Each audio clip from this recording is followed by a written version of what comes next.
Welcome back to personal spring hell. And you died. And spikes. Why, those weren't springs. Those were spikes. Silly game developers. So welcome back and happy Saturday to Mega Man 7. We continue on in Spring Man stage, one of the 4 new Wily Robot Masters that have come into being ever since we took care of Wily at the Robot Museum. Because, you know, that was never going to be a bad thing, right, Alex? Putting all of the old Robot Masters all in one place for Wily to go and get? No, not at all. Nah, not at all. And we've also, for all those who are probably asking, because we're already starting to get questions on it, have we had some nice Zen mantras, Alex? Have we had some nice relaxing music to help us get over what we are calling the base debate? No. Or I guess the base debate, because, you know, where that's the problem, is that, I swear, one of these... There's actually an article I have somewhere from like an old GamePro or something like that actually does explain that whole issue. And it's going to be something that we're going to be dealing with in the next 2 Mega Man games because it's prevalent there. In fact, the interview that I'm talking about was with one of the voice actors that worked on Mega Man 8. So that'll be fun to go into. But yes, thankfully we've had some time to do our Zen mantras and hopefully not go through Metropolis Zone, right? Ask me again later. What was that? Ask me again later? Is somebody having a bad day? It's hot in here, that's why. Yeah. Unfortunately, we can only cool it down so much. Well, you guys should just turn your furnace down like an hour before we record. I do! It was running full blast when I got here. You could turn off for a while, you know. I did! What the hell? I'm telling you. I didn't turn it back on! Who turned it back on? I haven't touched it since. Right. I'm sorry, but my ADD moments can only account for so much, people, alright? They can only account for so freaking much. Mm-hmm.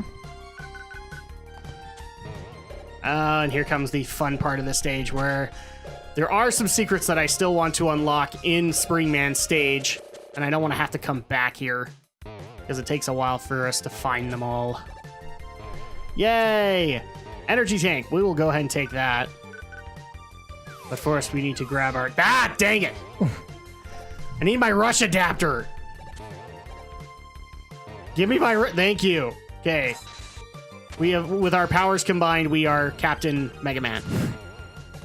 I'm sorry, we are Captain Mega Man! He's a hero, you know.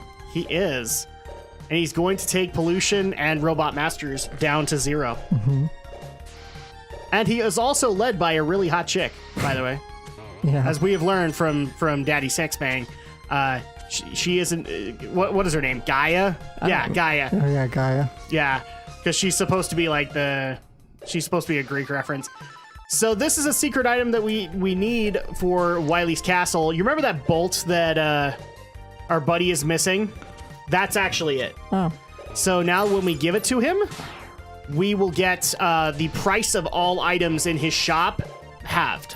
Cool. So at that point, this doesn't sound like a whole lot to people, but eventually we have to go through Wily's castle. And Wily's castle is, as it is in any other Mega Man game, long. And so this is actually a really cool opportunity that this game provides. Dang it. That this game provides for us to be able to get extra items and continue to move on in Wily's castle. Even though technically I'm playing this on a PS4 collection where I can save and that's not really an issue. But I didn't tell you guys that, right? Right. Oh, good. So we're finally here to copyright infringement, man. No. Somebody actually did reach out. Did you guys ever talk to Capcom about it? No, we never did. We were kids when that happened. So it's like, we're kids. It's not like they're going to listen to us. Oh, hi, Spring Man. Oh, even then, there probably would have been something in the terms and conditions of the contest that you forfeit all rights. Yeah, I probably. I didn't even think about that. To whatever you submit. Unfortunately, we don't have the Nintendo Power anymore that had it, but... So as you guys can see, this guy suffers from a major case of Spark Mandrill Syndrome. All you have to do is swipe at him, and then he does his punches, which are really predictable to avoid. So easy, even a child could take him on. Oh, yes. That's appropriate considering this is a kid's game. And bye, everybody wave bye, Springman. Bye-bye. What ugly colors will we be put in now? It does actually make you wonder. It's like, seriously, guys, you had, what was it, 1,600 colors? The wild coil launches one coil forward and one coil backward, right? I don't know. I don't know, does it? Thank you, you're getting the point. Yes, but remember to charge the coils to make them jump higher. He sounds like Elmer Fudd. Yeah. You get wild coil. See, I give Alex that one because he usually is the one to say it.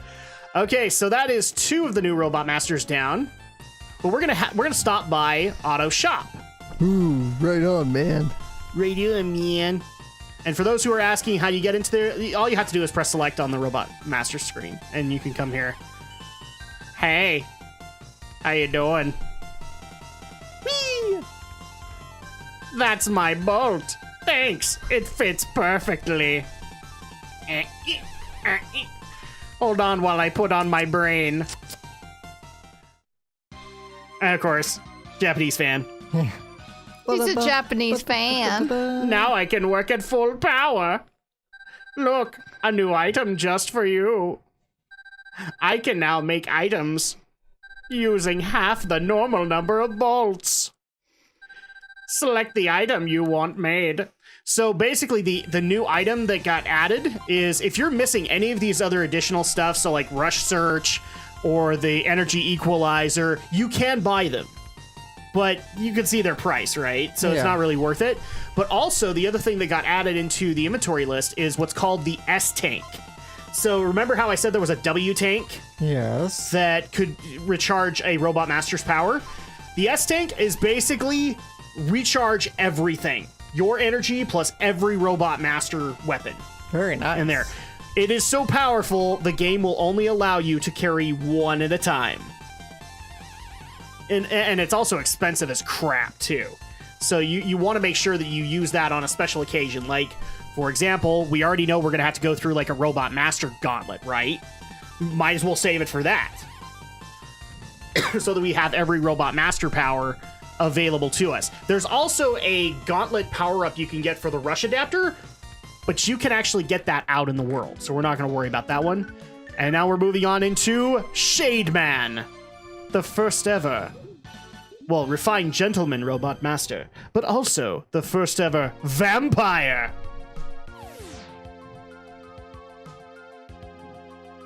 Hey, Mega Man, Konami called. They want their Castlevania opening scene back. Seriously, you guys ripped that off straight from Castlevania, and yet I don't care. And yes, robo-zombies. That's a thing. Oh, ow. Hey, look, they look like Nightman. Ow! You keep walking into that. Well, I learned my lesson that time.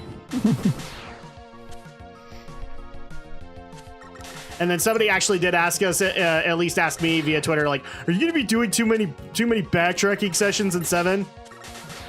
Well, just because you asked, yes. I'm going to find everything, and by that I mean there's not a whole lot left to find.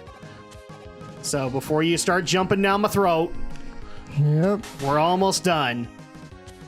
I think we'll have to revisit a few other levels, because remember, we did get a hint from Proto Man. Once you get the firepower, go to the jungle area, which would be Slashman stage, and you can unlock yet another secret. Ow! Well, at least that didn't kill me. I hate you, bats! So, really quick, Alex, I don't know if you can notice the little sound that comes through occasionally when I get one of those little red orbs. No, I haven't Okay. heard it. So we have the energy equalizer, which basically says like even when you don't have a robot master power on, whatever's lowest will get the power up. You'll notice that we'll start having these weird and that's because we're actually recharging it. Oh, cool. And we have to be a little careful because this guy technically has 2 entrances he can unlock when you beat him, and I want to make sure to unlock the specific one. The way you unlock the second one is you actually take care of the little pumpkin inside. Why didn't you? Because I don't want that one just yet. We're going to come back for that one. I am not prepared. Yes, I could make a World of Warcraft joke. In fact, I'm going to. You are not prepared. I've been hearing a lot of Liam O'Brien lately, so I have no problem making that joke. There we go. So now we're moving on into the depths of the castle that Shade Man has acquired. Hey, look, they fall apart. These are mechanics that were borrowed from Mega Man X. As you will see when we get to that point. Because you actually get breakable robots. And in some cases, breakable robot masters. There we go. Oh, hi. Oh, that's not even cool. Don't even tempt me with that. Couldn't use the spring? It actually won't reach. You'll be an inch below. Really? Yeah, I'd have to use the rush adapter plus the rush coil to get there. But that's cool because all you have to do is just come up here and boom. It's almost like they intended for you to loop through this room at least once. So while we're making our way through Shade Man's castle here, I have a silly thing that I want to bring up to Alex that I don't know if you actually saw this news story, but it made me giggle. No, what is it? So I told you like before the podcast last time of the one guy who got a community service award for doing mandatory community service. Yeah. Oh, there was an even better one in India. So there's apparently a burgeoning market in India for meteorite fragments. Okay. So they actually think that they were, or they believe that they were the target of a meteor shower. At least got some, extra stardust from that, so to speak. Mm-hmm. Only problem is they weren't meteors. What were they? It turns out that I think it was Air India. All of the planes that would pass over this particular area at 30,000 feet would be designated to, well, drop their proverbial load. Yeah. Yes, they're not meteorites.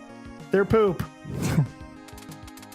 And so there's a dozen people in India that now have poop in their fridge and poop in their safes, thinking they have something really valuable. Thanks for digging up a bone rush. That's not what I needed.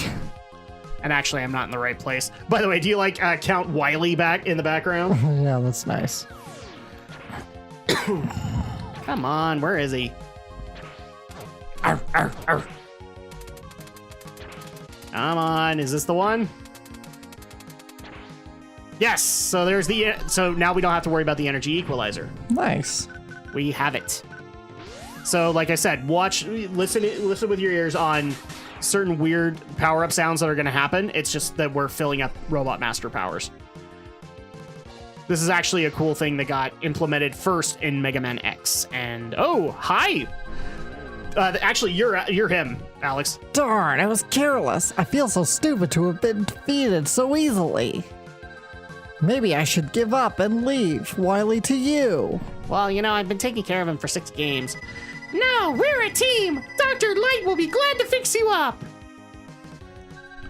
Thanks. I'm glad I have a friend like you.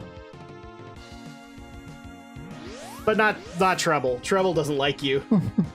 Okay, so yeah, we have allowed for bass, whatever you want to call him. It's bass. It's Fred. For the record, yes, it's Fred. It's Andrea's resolution is that it's Fred.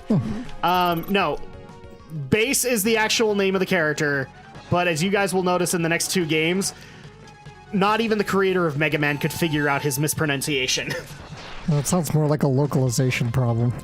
Believe it or not, no, it isn't, because him and one other guy that he appointed. Again, there's an article that I have from one of the actors for Mega Man 8. Actors. Yes.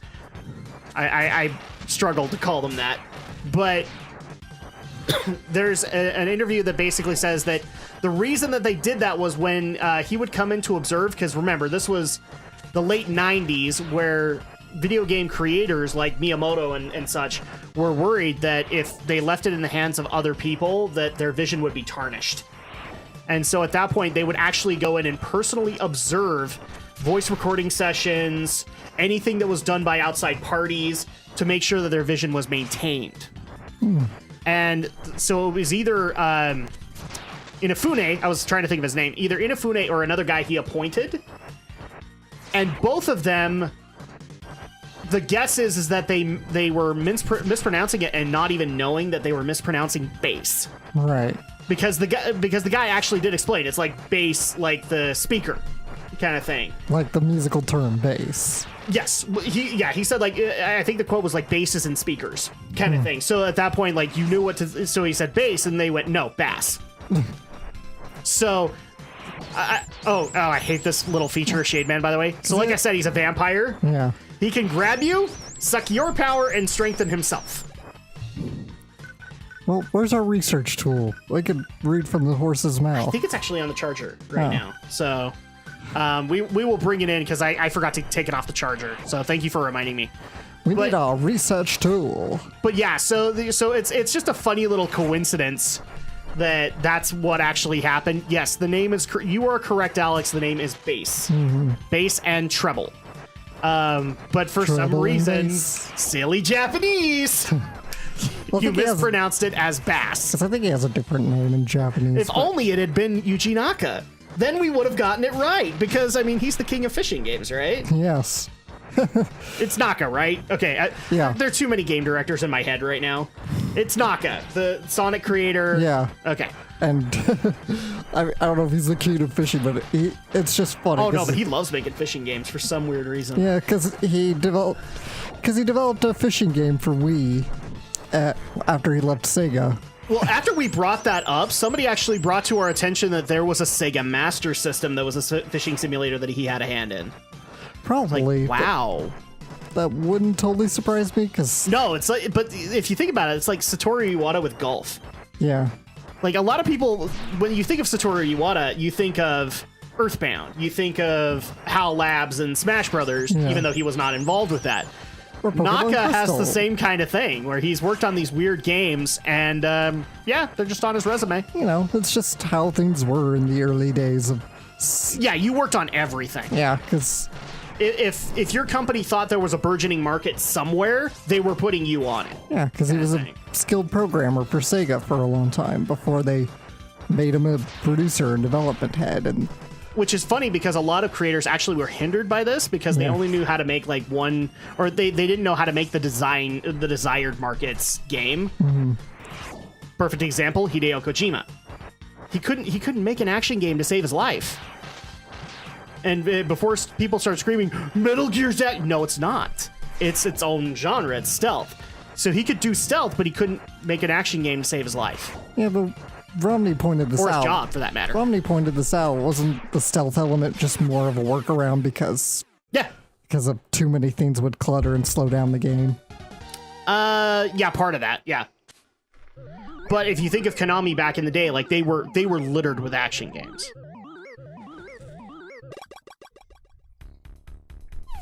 Where's my wings? The noise crush generates a powerful sound wave, doesn't it? I don't know. Does it? Yes, and you can amplify the wave by absorbing the reflected wave with your body. So there you go. Go ahead. You get noise crush. Yeah, so it's not being able to suck the energy out of other people. It's you get sound waves from him. We have one Robot Master left to go, but before we go and take him on, we've got some errands to run. So we're going to take care of that, first of all, by visiting the shop. Getting some beloved items from our buddy Otto. Welcome, Mega Man. I'm glad you're back. Select the item you want made. And for those who are asking what that impression is, it's me doing Mr. Popo from DBZ Abridged. Because I love that character. Mr. Popo. Wait a minute.